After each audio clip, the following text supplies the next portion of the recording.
Esther chapter 9. Now in the 12th month, which is the month of Adar, on the 13th day of the same, when the king's command and edict were about to be carried out, on the very day when the enemies of the Jews hoped to gain the mastery over them, the reverse occurred. The Jews gained mastery over those who hated them. The Jews gathered in their cities throughout all the provinces of King Ahasuerus to lay hands on those who sought their harm, and no one could stand against them, for the fear of them had fallen on all peoples. All the officials of the provinces and the satraps and the governors and the royal agents also helped the Jews, for the fear of Mordecai had fallen on them. For Mordecai was great in the king's house, and his fame spread throughout all the provinces, for the man Mordecai grew more and more powerful. The Jews struck all their enemies with the sword, killing and destroying them, and did as they pleased to those who hated them. In Susa the citadel itself the Jews killed and destroyed 500 men, and also killed Parshandatha, and Dalphon, and Aspatha, and Poratha, and Adalia, and Aridatha, and Parmashta, and Arasai, and Aradai, and Bizatha, the 10 sons of Haman the son of Hammedatha, the enemy of the Jews. But they laid no hand on the plunder. That very day the number of those killed in Susa the citadel was reported to the king. And the king said to Queen Esther, "In Susa the citadel the Jews have killed and destroyed 500 men, and also the 10 sons of Haman. What then have they done in the rest of the king's provinces? Now what is your wish? It shall be granted you. And what further is your request? It shall be fulfilled." And Esther said, "If it please the king, let the Jews who are in Susa be allowed tomorrow also to do according to this day's edict, and let the 10 sons of Haman be hanged on the gallows." So the king commanded this to be done. A decree was issued in Susa, and the 10 sons of Haman were hanged. The Jews who were in Susa gathered also on the 14th day of the month of Adar, and they killed 300 men in Susa, but they laid no hands on the plunder. Now the rest of the Jews who were in the king's provinces also gathered to defend their lives, and got relief from their enemies, and killed 75,000 of those who hated them, but they laid no hands on the plunder. This was on the 13th day of the month of Adar, and on the 14th day they rested, and made that a day of feasting and gladness. But the Jews who were in Susa gathered on the 13th day and on the 14th, and rested on the 15th day, making that a day of feasting and gladness. Therefore the Jews of the villages, who lived in the rural towns, held the 14th day of the month of Adar as a day for gladness and feasting, as a holiday, and as a day on which they send gifts of food to one another. And Mordecai recorded these things and sent letters to all the Jews who were in all the provinces of King Ahasuerus, both near and far, obliging them to keep the 14th day of the month Adar, and also the 15th day of the same, year by year, as the days on which the Jews got relief from their enemies, and as the month that had been turned for them from sorrow into gladness, and from mourning into a holiday, that they should make them days of feasting and gladness, days for sending gifts of food to one another, and gifts to the poor. So the Jews accepted what they had started to do, and what Mordecai had written to them. For Haman the Agagite, the son of Hammedatha, the enemy of all the Jews, had plotted against the Jews to destroy them, and had cast pur, that is, cast lots, to crush and to destroy them. But when it came before the king, he gave orders in writing that his evil plan that he had devised against the Jews should return on his own head, and that he and his sons should be hanged on the gallows. Therefore they call these days Purim, after the term pur.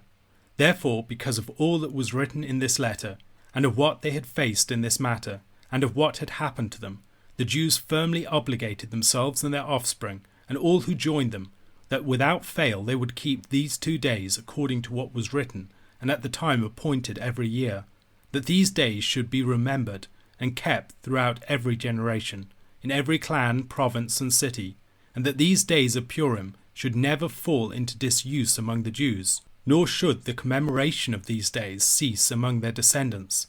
Then Queen Esther, the daughter of Abihail, and Mordecai the Jew, gave full written authority, confirming this second letter about Purim. Letters were sent to all the Jews, to the 127 provinces of the kingdom of Ahasuerus, in words of peace and truth, that these days of Purim should be observed at their appointed seasons, as Mordecai the Jew and Queen Esther obligated them, and as they had obligated themselves and their offspring, with regard to their fasts and their lamenting. The command of Esther confirmed these practices of Purim, and it was recorded in writing. Chapter 8 of Esther ends with a triumphal march, a feast and a celebration, which might all seem rather premature considering the fact that Haman's decree is still on the books, is to be carried out in about 8 months' time. However, these were all part of Mordecai's plan. It was a purposeful spectacle designed to show that the strength of the Persian government was behind the Jews. Once the move in the king's support had become apparent, many others started to shift their allegiance. Harbona already did this at the end of chapter 8, and by chapter 9 the shift in the weight of power is decisive. As people start to recognize which way the political winds are blowing, they start to join with the Jews. When the day of Haman's planned pogrom arrives, it's the Jews who achieve a victory of devastating scale. The defeat executed upon the Jews' enemies needs to be crushing. Only with such a crushing defeat will they ensure that their enemies don't nurse realistic hopes of vengeance and rise again to attack them. The Jews kill 75,000 of their enemies, chief among them the 10 sons of Haman. In the process, a great many more potential enemies are deterred. Yoram-Hazoni observes that Mordecai is probably concerned also to send a signal to King Ahasuerus. He wants Ahasuerus to know that the Jews are a strong group and that it is in his interest to tolerate and support them. The king has already shown that he is not overly concerned about matters of justice, and that, save for possible reasons of political expediency, he probably would not be particularly troubled by the genocide of the Jews. The Jews don't take any spoil, even though the decree of Mordecai permits them to do so. This is important to note because the decree of Mordecai should not be regarded just as an independent thing. The purpose of the decree of Mordecai was to go toe-to-toe with the decree of Haman, to demonstrate that a decisive shift in the weight of the government's support had occurred. This would only be effective if the severity of Mordecai's decree was every bit as severe as Haman's. Anything less, and it would still seem that Haman's decree was the primary one, with the other merely being a slight mitigation of it. The severity of the judgment and the fact that they don't lay hands on any of the plunder also should recall the judgment upon the Amalekites. Haman was the Agagite. As an Agagite, he was a descendant of King Agag. The Benjaminite King Saul was rejected from the throne of Israel for his failure to kill King Agag and for taking plunder from the Amalekites. Now the Benjaminite Mordecai, another son of Kish, is going to rectify his ancestor's fault. Yoram-Hazoni helpfully discusses the importance of power in such a situation. Without the exertion of effective power, justice cannot be exercised, the innocent and the vulnerable cannot be defended, and the world belongs to powerful aggressors. While contemporary readers of the Book of Esther, living in peaceful modern societies, can have great difficulties with the description of the judgment on the enemies of the Jews delivered here, it is important to recognize that genocidal enemies cannot be effectively defeated with a mere slap on the wrist. Only, for instance, with the utter defeat of Nazi Germany could the security of the Jews be achieved after the horrors of the Holocaust. A merely chastened Hitler might have licked his wounds and retaliated when he had built up his strength again. After the successful action of the Jews on the day formerly planned for Haman's pogrom, King Ahasuerus approaches Esther to ask if there is anything else that she might want. Hazoni comments upon the shift here. Previously, Esther has had to approach the king with her requests. Now the king is approaching her, asking whether she has any request of him, and this time he mentions no upper bound, up to half the kingdom. Esther's request is that the right of the Jews in Susa to attack their enemies also continue for the following day. Perhaps there's reasons to fear reprisals at this point. It is important that the victory, particularly in the capital of Susa, be so decisive as to be uncontestable. The hanging of the 10 sons of Haman serves as a further spectacle designed to prove that there is no hope for those who will oppose the Jews. After the victory of the Jews in the provinces, they rest on the 14th day, and in Susa, after the extra day, on the 15th.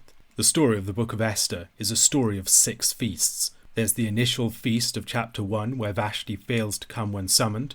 There's the feast of Esther's installation in chapter 2. In chapters 5 and 7, we have Esther's first and second feasts, the turning points of the book. In chapter 8, there is a feast as the Jews celebrate Mordecai's decree and his elevation.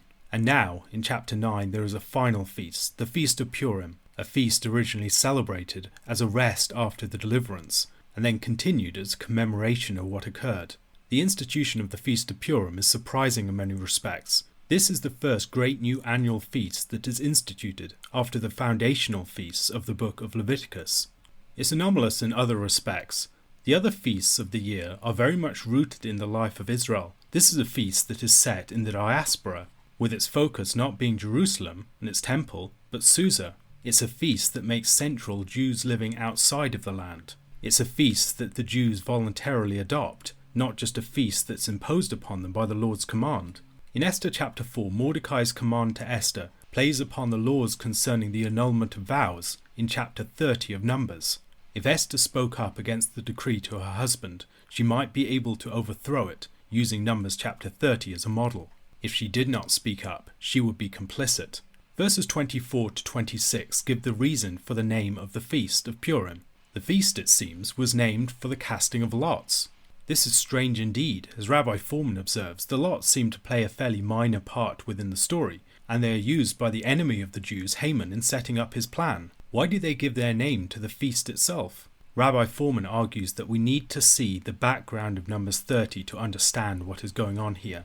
Pur is the word for lots, but it might also be a word for the annulment that Esther brings to Haman's decree.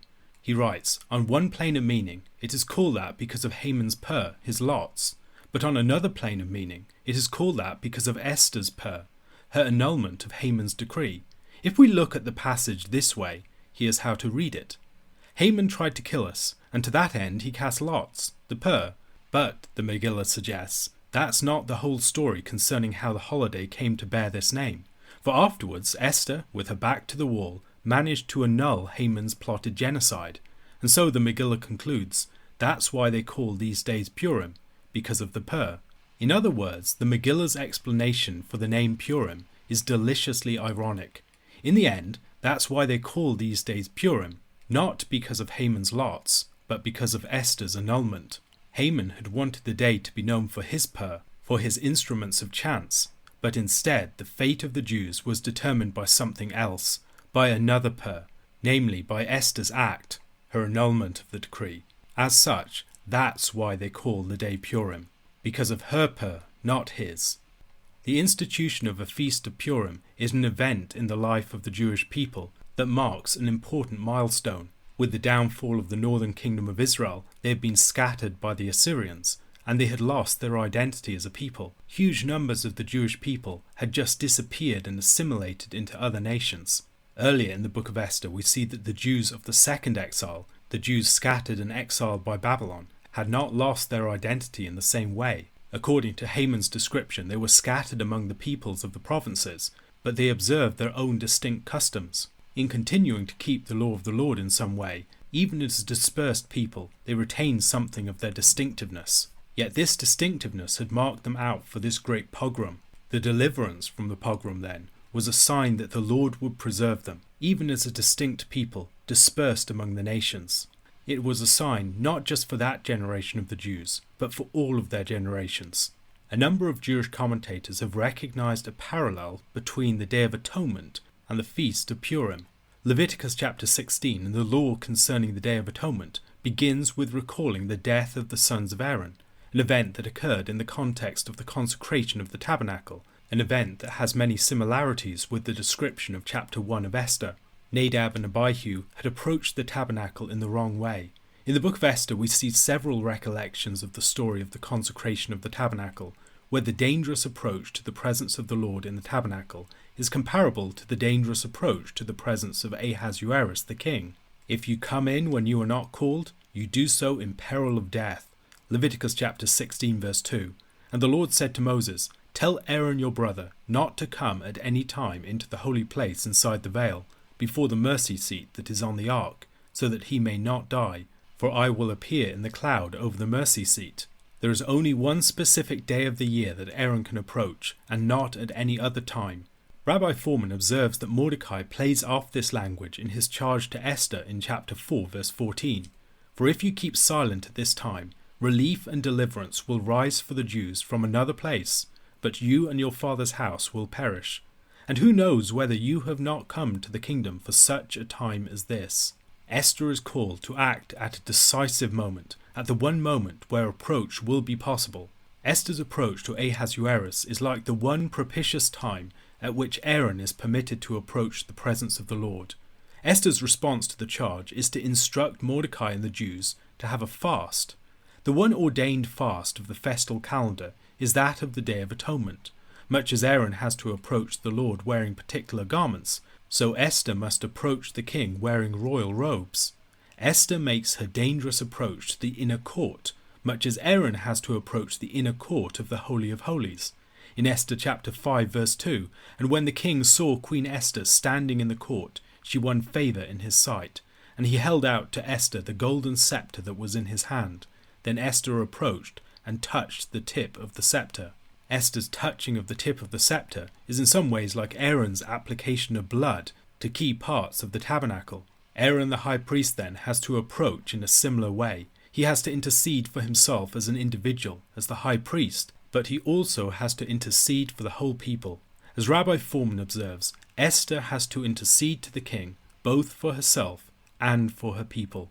The Day of Atonement also involves, of all things, a lottery between two paired goats, one of them being used as the sin offering, and the other being sent away into the wilderness. The book of Esther is a story of divided pairs and divergent faiths, of Vashti and Esther, of Esther and Zeresh, of Mordecai and Haman. Furthermore, the words Yom Kippurim could be translated as a day like Purim, and some Jewish commentators have long recognized the resonance between these two feasts, between Purim and the Day of Atonement.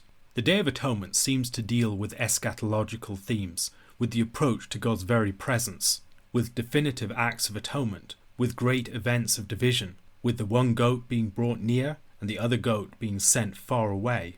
The Day of Purim might be seen as a sign resting upon something greater. The Lord will provide atonement for his people.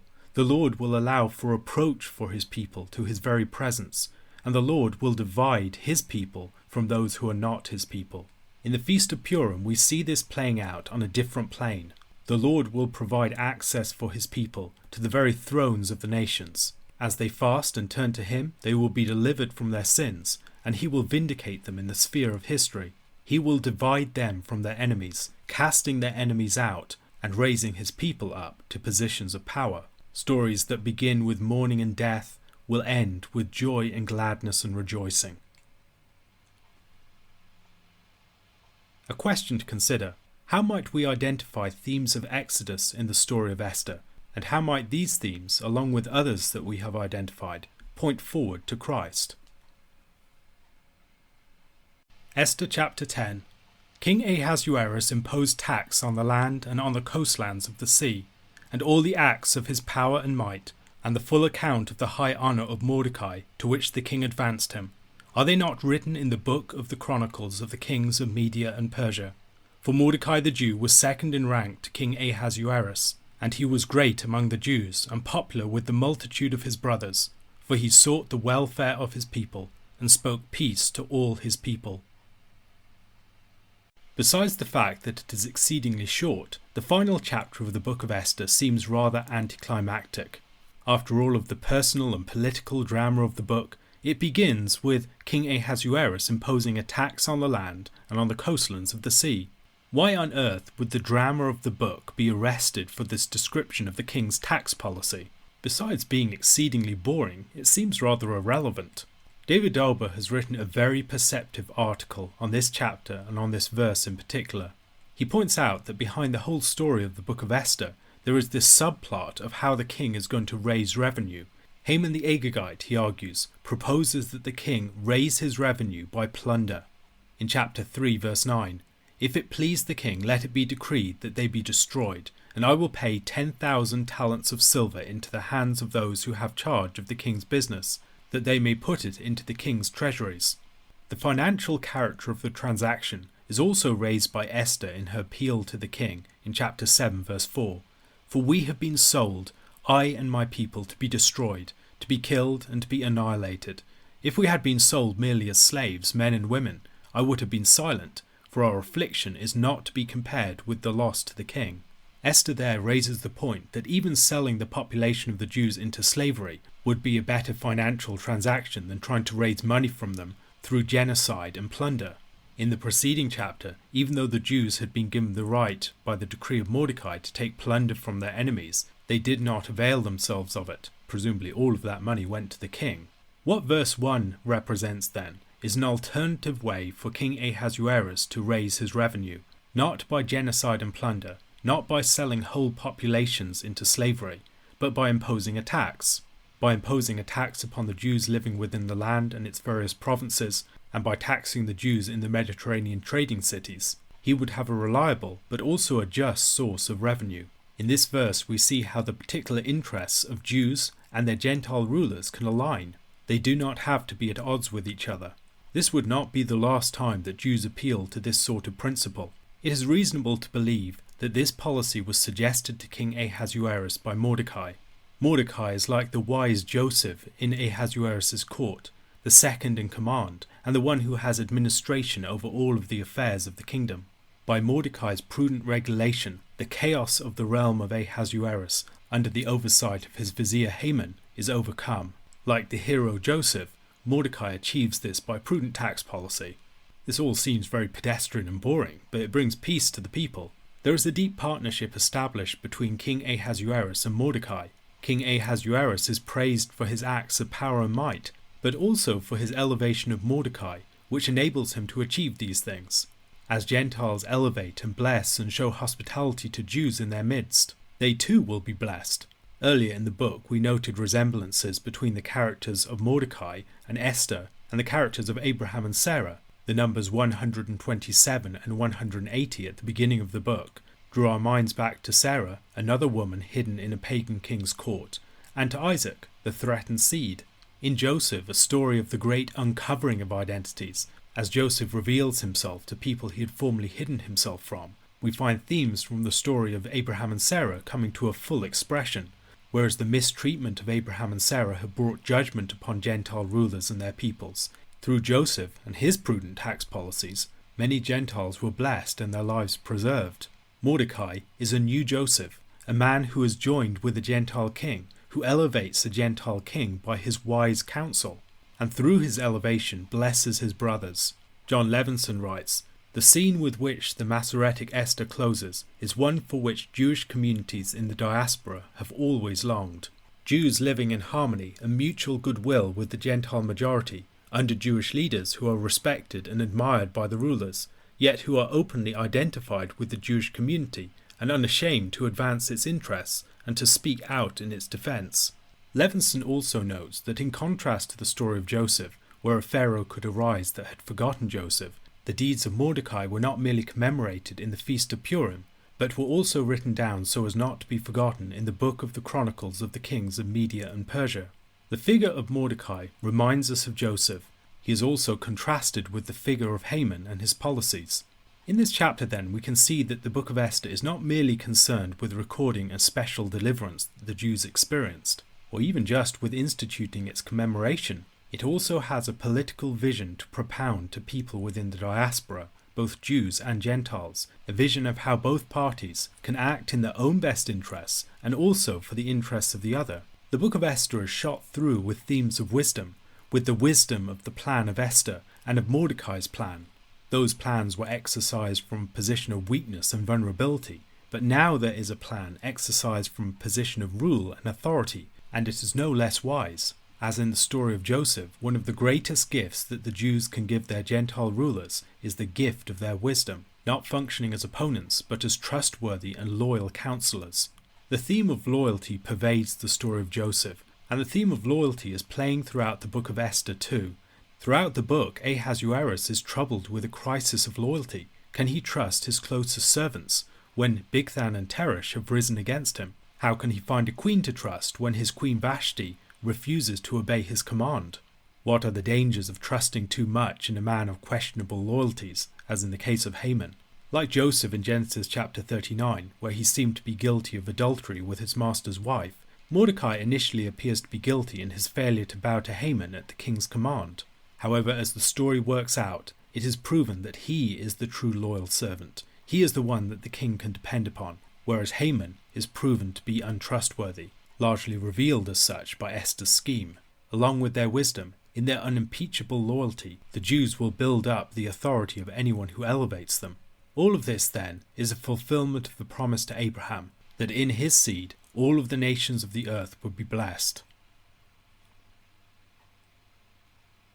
A question to consider.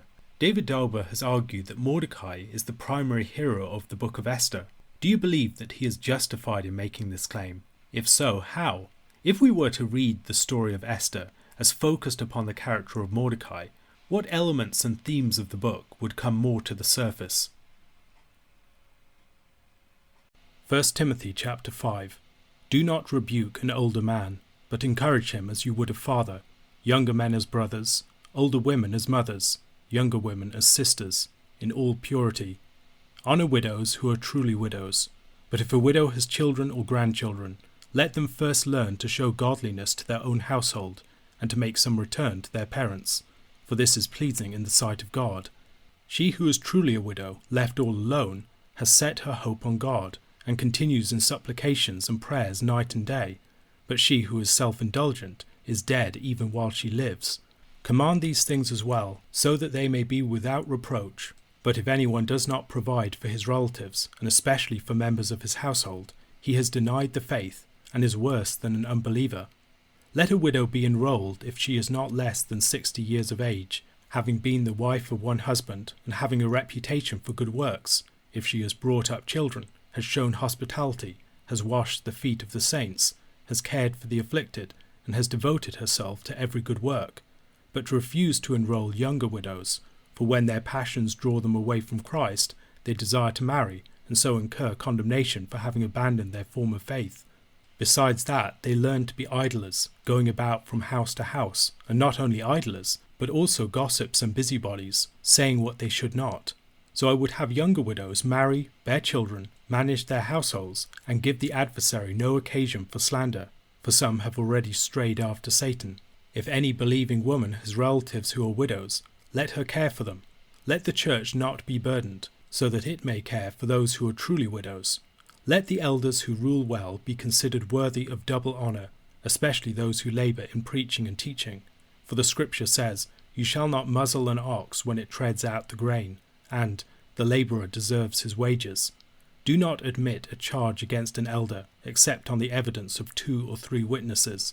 As for those who persist in sin, rebuke them in the presence of all, so that the rest may stand in fear. In the presence of God, and of Christ Jesus, and of the elect angels, I charge you to keep these rules without prejudging, doing nothing from partiality. Do not be hasty in the laying on of hands, nor take part in the sins of others. Keep yourself pure. No longer drink only water, but use a little wine for the sake of your stomach and your frequent ailments. The sins of some people are conspicuous, going before them to judgment, but the sins of others appear later. So also good works are conspicuous, and even those that are not cannot remain hidden. In 1 Timothy chapter 5, Paul instructs Timothy concerning various groups within the congregation, various age groups, and then the widows and the elders. As Timothy addresses the various issues in the church in Ephesus, he needs to be mindful of the way that he interacts with different age and gender groups. The instructions in verses 1 and 2 relate with the teaching that follows concerning a specific group of older women, the widows, and a specific group of older men, the elders. It also develops the portrayal of the church as the household of God, as in chapter 3. The church is like an extended family, and Timothy needs to deal with the members of the church accordingly. He compares older men to fathers, younger men to brothers, older women to mothers, and younger women to sisters. We should beware of reading this too much in terms of the modern nuclear family. Rather, we should think of the large extended family, with uncles and aunts, cousins, grandparents, nieces and nephews, and various other forms of relations. Elsewhere, Paul also speaks of different groups within the church by age and gender, in Titus chapter 2, verses 1 to 6, for instance. But as for you, teach what accords with sound doctrine. Older men are to be sober-minded, dignified, self-controlled, sound in faith, in love, and in steadfastness. Older women likewise are to be reverent in behaviour, not slanderers or slaves to much wine. They are to teach what is good, and so train the young women to love their husbands and children, to be self-controlled, pure, working at home, kind and submissive to their own husbands, that the word of God may not be reviled.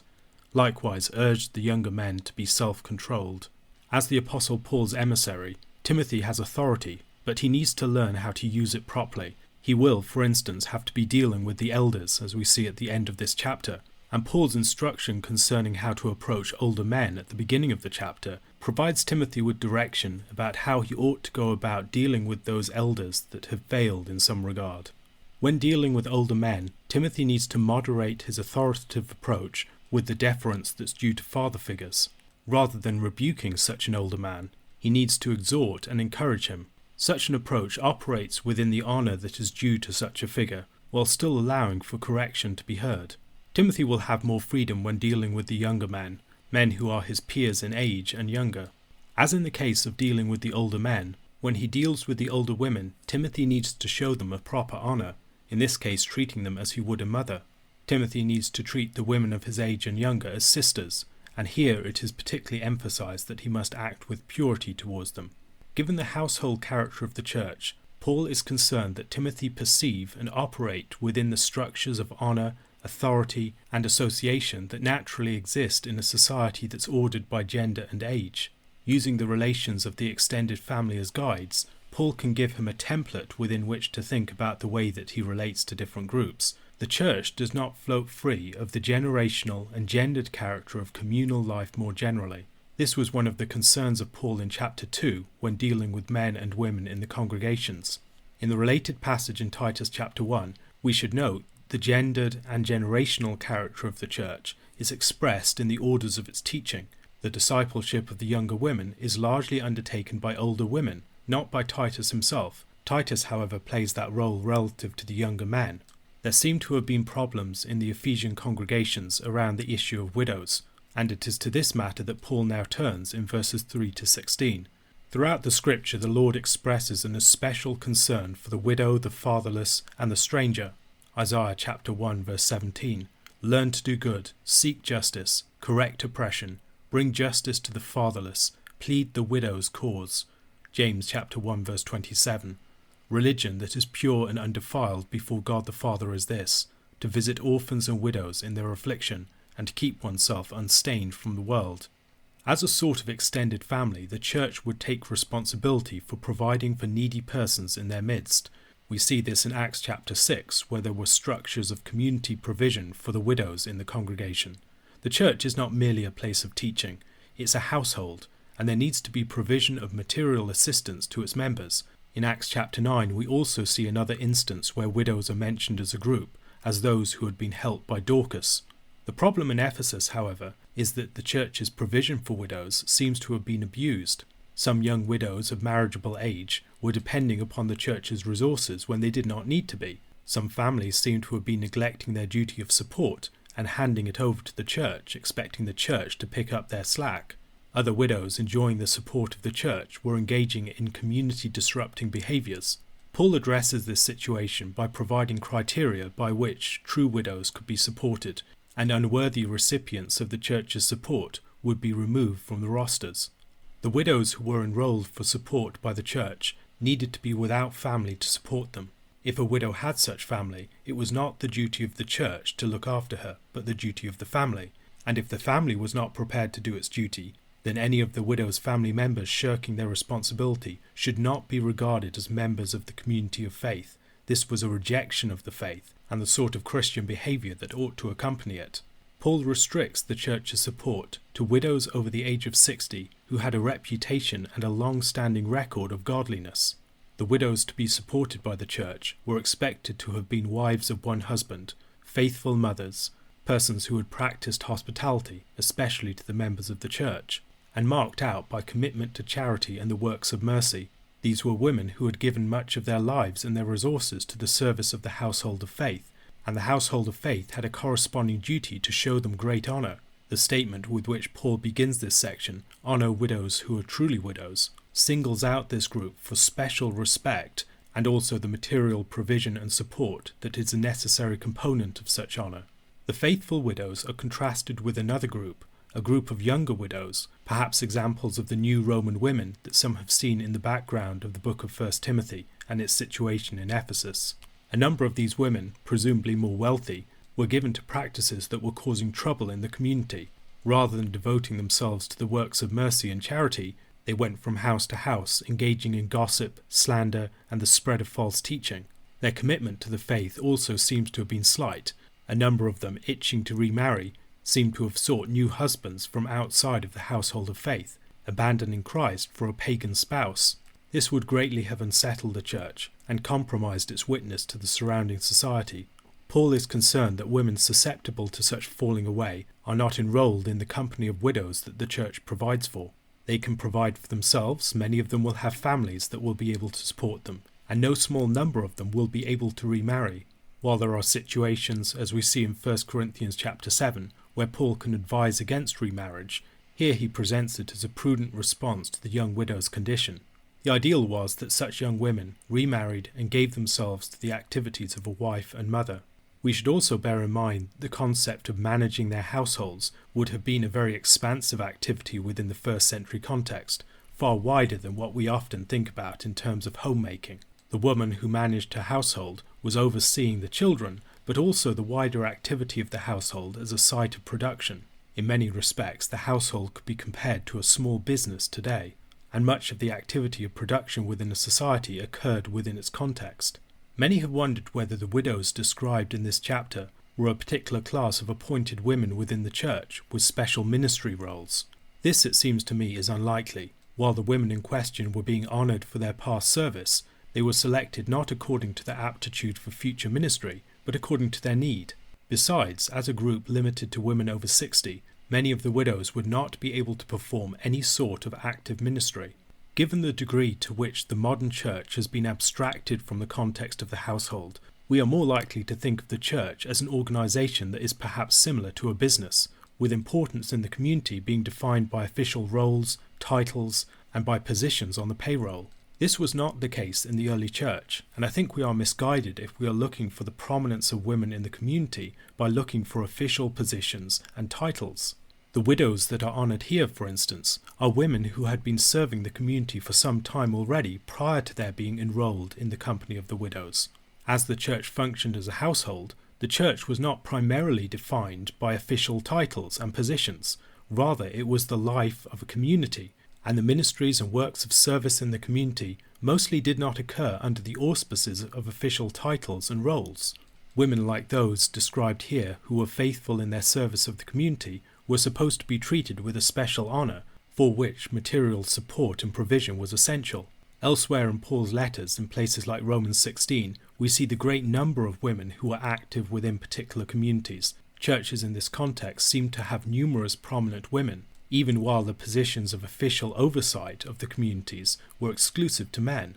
In modern Christian contexts, where most of the ministry of churches occurs through churches as official organisations and structures, it may be difficult to recover the prominence that women enjoyed within a structure of the church as an organic household and an active community, most of whose life was carried out in informal contexts. However, it seems to me that pursuing such a challenge is absolutely essential if the church is to be what it ought to be. The less that the church functions like an extended family and household, the more that there will be a breach between word and life within its existence. From the widows, Paul turns to another group that need to be accorded special honour, the elders.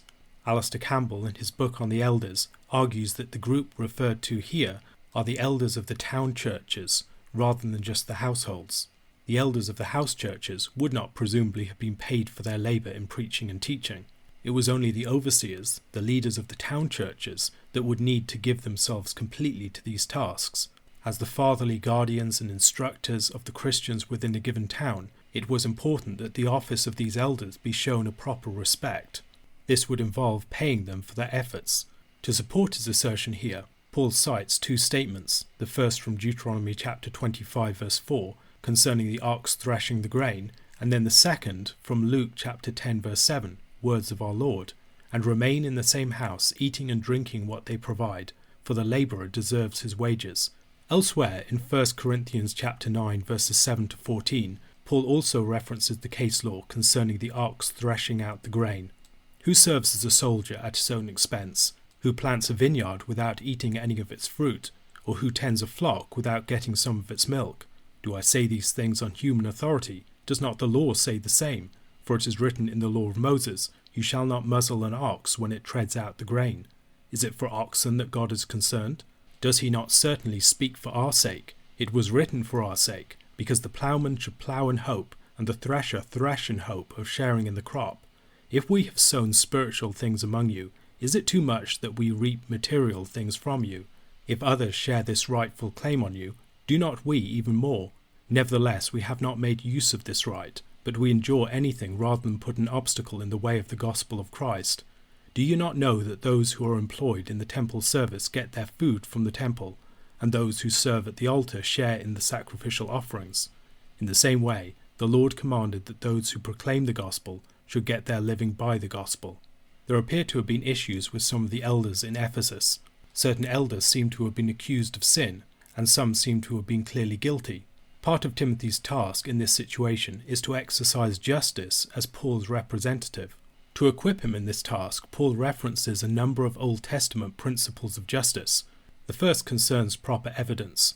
Deuteronomy chapter 19 verse 15. A single witness shall not suffice against a person for any crime or for any wrong in connection with any offence that he has committed. Only on the evidence of 2 witnesses or of 3 witnesses shall a charge be established. Where repentance was not forthcoming, elders would have to be rebuked in the presence of everyone.